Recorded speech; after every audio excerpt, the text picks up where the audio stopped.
Congress party के पहले प्रधानमंत्री श्री जवाहरलाल नेहरू 0 वोट पाकर प्रधानमंत्री बने थे।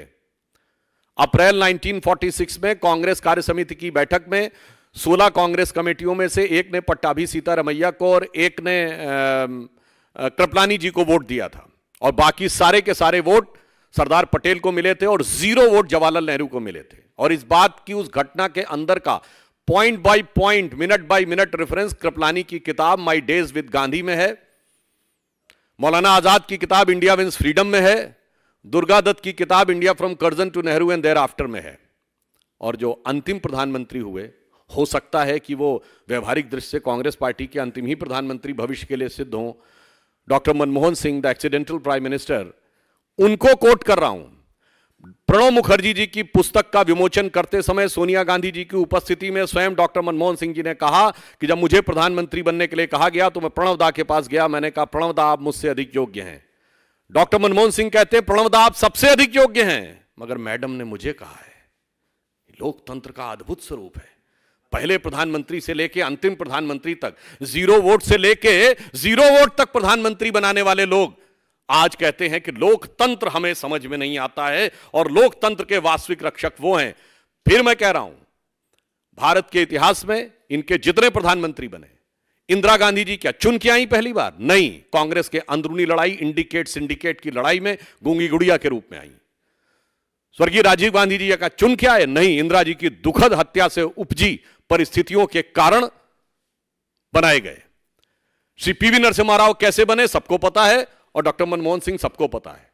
तो भारत के राजनीतिक इतिहास में लोकतांत्रिक ढंग से अगर किसी पार्टी के 2 ही प्रधानमंत्री चुन के आए, जो जनता के सामने हमने रखा यह प्रधानमंत्री होना चाहिए और जनता ने चुन के कहा यही प्रधानमंत्री होना चाहिए, एक श्री अटल बिहारी वाजपेयी और एक श्री नरेंद्र मोदी। यह नेहरू की कांग्रेस है, यह गांधी की कांग्रेस नहीं है।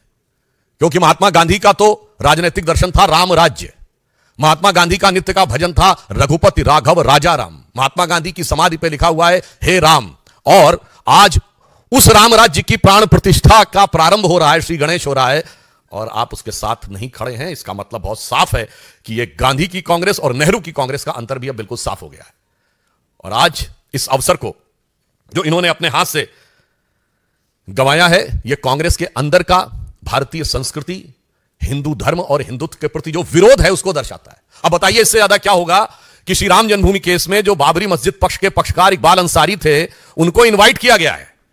यह हिंदू धर्म की महान उदारता के परंपरा के अनुरूप है। आप सभी जानते हैं कि भारतीय राजनीति के चिर युवा और चिर व्याकुल नेता के पीछे उन्मत्त चिर विघ्न संतोषी पार्टी, किसी भी अच्छे से अच्छे अनुष्ठान में विघ्न उत्पन्न करके कैसे संतोष प्राप्त किया जा सकता है, उस प्रवृत्ति की परिचायक कांग्रेस पार्टी के साथ पता नहीं कौन सी समस्या है कि भारत का इतिहास जब जब करवट ले रहा होता है तब तब वो उस अवसर के साथ खड़े न होकर उसका बहिष्कार करते हैं। अभी हाल में आपने देखा, चंद महीने पहले की बात है, पिछले वर्ष की, नई संसद भवन के उद्घाटन का बहिष्कार किया। भाई, नई संसद भवन 150 वर्षों तक चलेगी, इसका भारतीय जनता पार्टी अथवा प्रधानमंत्री श्री नरेंद्र मोदी जी से तो कोई मतलब नहीं है। उस ऐतिहासिक अवसर का बहिष्कार किया, जबकि उल्लेखनीय यह है कि अंग्रेजों के जमाने की संसद का बहिष्कार नहीं हुआ था वॉइसराय के टाइम में। जीएसटी लागू हुआ, भारत के कर संरचना में, टैक्स स्ट्रक्चर में ऐतिहासिक पैराडाइम शिफ्ट हुआ, उसका बहिष्कार किया। G20 अभी अभी हुआ, पहली बार ऐसा हुआ कि 20 राष्ट्राध्यक्ष और वो दुनिया के सबसे शक्तिशाली 20 देशों के राष्ट्राध्यक्ष भारत में आए। क्योंकि मैं पुनः विनम्रता से कह दूं कि नॉन अलाइन समिट भी हुआ था, पर नॉन अलाइन समिट उस समय वर्ल्ड का पावर सेंटर नहीं माना जाता था, and G20 is considered the power centre. उसमें महामहिम राष्ट्रपति के द्वारा दिए गए भोज का बहिष्कार किया। अरे, भारत की शक्ति का कितना बड़ा उद्भव था।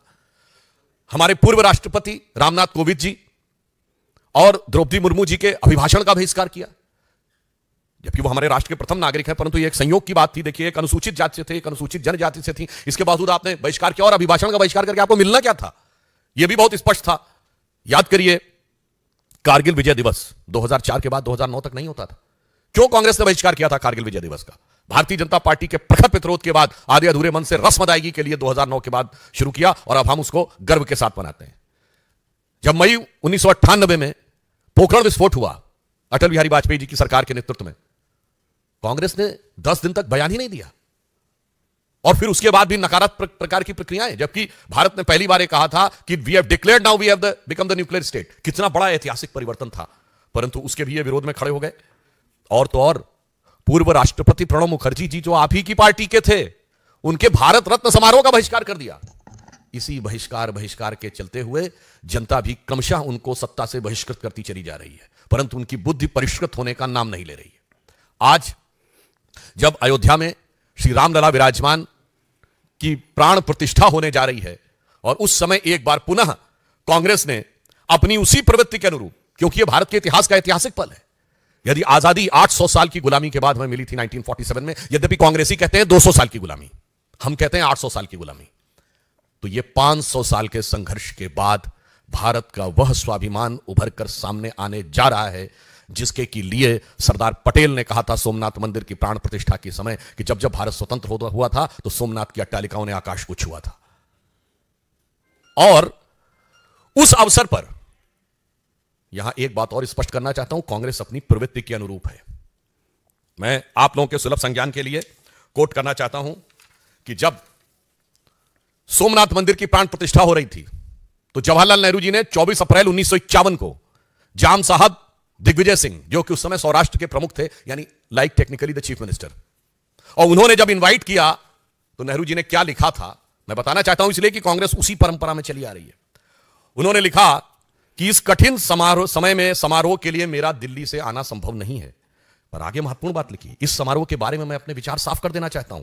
मैं इस पुनरुत्थानवाद से बहुत परेशान हूं। मेरे लिए बहुत कष्टकारक है कि मेरे राष्ट्रपति और मेरे कुछ मंत्री और राज प्रमुख के नाते आप, राज प्रमुख मतलब उस समय चीफ मिनिस्टर के नाते आप सोमनाथ के इस समारोह से जुड़े हुए हैं, और मुझे लगता है कि मेरे देश की प्रकृति के अनुरूप नहीं है और इसके परिणाम अच्छे नहीं होंगे। ये 24 अप्रैल 1951, सोर्स है selected works of Jawaharlal Nehru series 2 volume 16 part 1। बस वही तो परंपरा थी। उसके बाद इंदिरा जी के जमाने में गोरक्षक संतों पे गोलियां चली। इंदिरा जी के जमाने में 1976 में जब रूटीन खुदाई में राम मंदिर के खंभे निकल रहे थे तो वामपंथी इतिहासकारों के दबाव में रुकवा दिया गया। राजीव जी के जमाने में कार सेवकों की हत्या करने वालों का समर्थन हुआ। पीवी नरसिम्हा राव जी के जमाने में पता नहीं क्या क्या हुआ, वो आपको पता है। और सोनिया जी के जमाने में आते आते राम काल्पनिक होने का हलफनामा तक हो गया। यानी यह बहुत साफ है कि यह प्रवृत्ति जो आज कांग्रेस ने दिखाई है, एक मौका था कि आज आप अपने को बदल कर दिखा सकते थे, परंतु आपने ऐसा नहीं किया।